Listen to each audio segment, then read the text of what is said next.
Hi అండి. ఇప్పుడు నేను ఒంగోలులోని ముబారక్ దమ్ బిర్యానీ ఇది వచ్చేసి గోపికృష్ణ హాల్ పక్కన ఉంటుంది. ఇది ఎలా ఉందో టేస్ట్ చేసి మీకు చెప్తాను, సరేనా?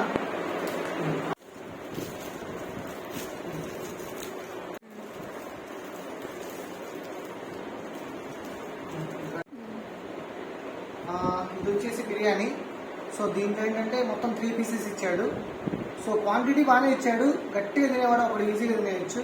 సో టేస్ట్ మొత్తం ఎలా ఉందో మీకు లాస్ట్లో రివ్యూ చెప్తాను, ఓకేనా? ముందుగా గోంగూరతో తర్వాత నెక్స్ట్ ఐటమ్ వచ్చేసి దాల్చాతో దంపుడే. ఇదిగోండి దాల్చా ఎంత బాగుందో చూడండి, కలిపి కొట్టడమే ఇంకా. సూపరో సూపరో సూపరో సూపరో. ఎంత బాగుంది నాయన, కమ్మని బిర్యానీ, కమ్మించే బిర్యానీ. ఇప్పుడే బిర్యానీ కంప్లీట్ చేశా. సో మొత్తానికి నేను ఇచ్చే రివ్యూ ఏంటంటే, బిర్యానీ మీరు ఇంట్లో ప్రిపేర్ చేసుకుంటే ఎలా ఉంటుందో సేమ్ అలానే ఉంది. సో ఎక్కువ మసాలా వేయడం కానీ, లేదంటే ఇంకేదైనా ఇంగ్రీడియంట్స్ యాడ్ చేయడం కానీ ఇట్లా ఏం లేదు, హోమ్లీ ఫుడ్లా ఉంది. సో మీరు హోమ్లీ ఫుడ్గా ఏమైనా తినాలనుకుంటే సో తినండి.